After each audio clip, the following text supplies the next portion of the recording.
Добър ден! Аз съм Коста Филипов и в рамките на нашата рубрика "Вчера и днес" ще разговарям с Михаил Развигоров, председател на Сдружението на родовете от Македония, а поводът е едновековния юбилей, един век от смъртта на неговия дядо. 110 години от гибелта, героичната гибел на неговия дядо Михаил Мишо Развигоров. Радвам се, че имам такъв събеседник, който познава и житейския път, и делото революционното на Мишо Развигоров. И затова в началото ще го запитам просто да ни разкажеш с няколко думи за живота на вашия дядо, къде е роден, къде се е учил, кога е навлязъл в редиците на Македонското национално-освободително движение, кой е бил негови учител и така. Имате дума. С удоволствие. Каквото знам, разбира се, защото това е било доста отдавна, но така иначе съм се интересувал и зная някои подробности, разбира се. Мишо Развигоров е роден в 1873 година в град Щип, в патриотично българско семейство. По това време вече в Македония и в Щип са обособени българските общински институции. В 1870 година се създава и българската екзархия, създадена от всички българи, включая и българите от Щипско. Казвам това просто да се знае в какви години е преминало детството на Мишо Развигоров. Той завършва своето образование в свободна България, учи в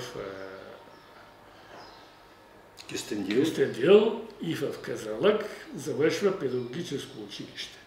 Веднага след завършване на училището се връща като учител в град Щип, където по това време са учители и Гоце Делчев и Даме Груев. Това става в 1895 година, непосредствено след създаване на революционната организация в града. Тук той е посветен в революционното дело, в идеала на свободата от тези двама първоучители. Работата в организацията в началото е съвсем много интензивна и няма какво да описвам какво се е състояла, но тук ще отбележа един факт, който е съществен. В 1897 година става така наречената Винишка афера. След тая Винишка афера Мишо Развигоров е заточен в Бодрум Кале, Мала Азия. Тук споделя съдбата на много революционери, като доктор Христо Татарчев, Христо Матов и други, и много други революционери. След 1903 година, след амнистията, Мишо Развигоров се връща в България и след погрома на Илинденско-Преображенското въстание, той, за разлика, след погрома на въстанието, мнозина от водачите и революционери се оттеглят към София. Мишо прави обратното. Връща се в поробена Македония и започва своята революционна дейност до края на неговия живот, до трагичната му гибел в 1907 година. 21 март 1907 година, стар стил. По това време, по време на това трагично събитие, той е в Щип, в къщата на Брашнаров, Петър Брашнаров, заедно със свои сътрудници Милан Кръстев и Петър Жабец. В момента, когато са в къщата, обграждат са обградени от турска войска. Много войници. Сега, какво подразделение е било, точно не зная, което обаче е било в резултат на предателство. Някой е посочил, че в този момент Миша Развигоров е в Щип и е точно на това място. След завързана престрелка, продължителна престрелка, водят сражение, след дълго време турците запалват къщите.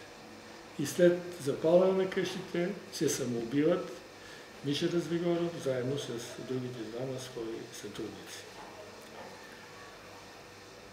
Наричат вашия дядо най-големия социален реформатор на Македонското революционно движение. Това е такава оценка дадена от един негов съгражданин от Щип. Какво е основанието да му се даде такава оценка? Защото всички други, които са участвали в Македонското национално освободително движение, имат някакви прякори, имат някакви названия, които са свързани повече с борбата. А тук става дума повече за една социална политика, един вид, една социална грижа. И даже аз бих казал, това, което знам, е, че едва ли не като държава в държавата, със своите институции е Щипска околия по времето след Илинденското въстание до гибелта на Миша Развигоров. Така е. Значи, освен Миша Развигоров, който е околийски войвода на организацията, да, районен войвода в Щип на организацията, и който е революционен бунтар, който по подразбиране е водене на революционна борба и като такъв той е известен в района. Освен това, той се отличава и с свое мъдро ръководство на икономист, най-грубо казано, и ръководител и държавник. В какво се изразява това? Революционната околия или Щипско, Миша Развигоров има цялата власт, която е извоювана както не само с оръжие, нали, нормално, с въоръжение и така нататък, но именно с тази разумна и мъдра политика, стопанска. Касата на организацията не служи само за закупуване на оръжие, а и като банка, която служи на хората, което се изразява в безлихвени заеми, изкупуване на имотите на турски бегови, раздаване на безимотните селяни. И действително по това време, по времето на Миша Развигоров, бих казал, се забелязва стопански възход в района. И населението това го чувства като наистина не само икономически подем, а то се изразява в начина на живот. Дори има спомени, написани от много съвременници, в които по това време се увеличава и раждаемостта. Тоест, живота почва да кипи в Щипско и околията. Значи, освен, да кажем, тази икономическа линия, която той следва за развитието на Щипска околие, доколкото знам, той е препоръчвал на българите от Щипско, когато търсят справедливост, да не отиват при местните кадии турци, а да се обръщат към организацията. Тук веднага ще кажа, той е създал и паралелна съдебна власт. Тоест съдебна власт на организацията. И българите не са ходили да търсят справедливост в турския съд, а организацията, създадената съдебна система решава проблемите бързо и справедливо. Така че народа е бил убеден, че той го е приканвал години наред към рискове. Революционната борба е рискове. Но народът е бил уверен, че такива хора действат за добро и нямат скрити лични интереси, нямат някакви точно недобри намерения. Някъде прочетох, че той не е водил своя личен архив, не е готвил своя личен архив. На какво в крайна сметка се основават?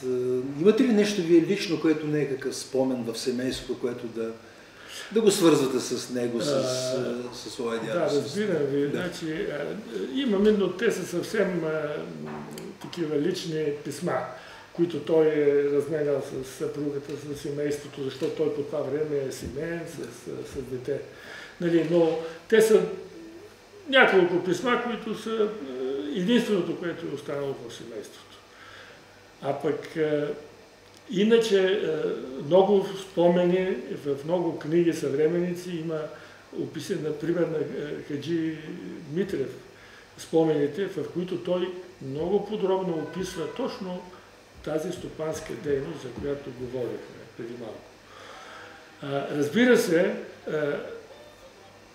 в резултат на тая дейност, наистина Щипската революционна организация, околия или район, да го кажем, е бил по това време пример за всички околии в Македония.